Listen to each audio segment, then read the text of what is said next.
আসসালামু আলাইকুম। তো আমি আমার জমিতে ওষুধ দিতেছি। জমিটার সমস্যা হয়েছে কি, পাতা মরার সমস্যা। এই যে পাতা মরার সমস্যা, এই পাতা মরার সমস্যাটা সমাধান করতেছি। মাশাল্লাহ, আমার ধানগুলা ভালো হয়েছে। নিজের হাতে লাগানো ধানগুলান মাশাল্লাহ সব ধান বের হয়েছে, বের হয়ে হালকা একটু বাক নিছে। আমরা ওষুধ গুলিয়ে নিয়েছি, সব কিছু ক্লিয়ার করে আমরা ওষুধ দিতে বের হয়েছি। মোটামুটি আলহামদুলিল্লাহ এদিকে ধান আরও ভালো হয়েছে।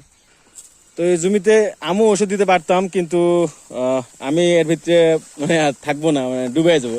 মহাসনের তো কাল্লা বের হচ্ছে, আমার তো কাল্লা বের হবে না। ও জমির ভিতরে ভাই পোত গেছে পুরোটাই, আমি কেমনে দেবো ভাই? তো যার কারণে আমি গতবারও দিইনি, গতবার বাবা বাবা দিয়েছে।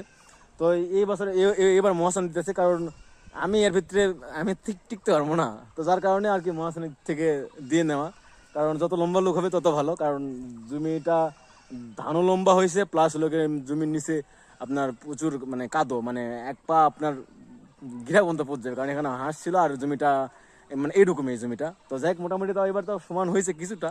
তো ইনশাল্লাহ সামনে বছর যদি হাঁস থাকে আর একবার সমান হয়ে যাবে ইনশাল্লাহ। প্রচণ্ড গরম, আর প্রচণ্ড গরম দেখেন, এখানে দাঁড়ায় থাকতেই গা ঘামে যাচ্ছে।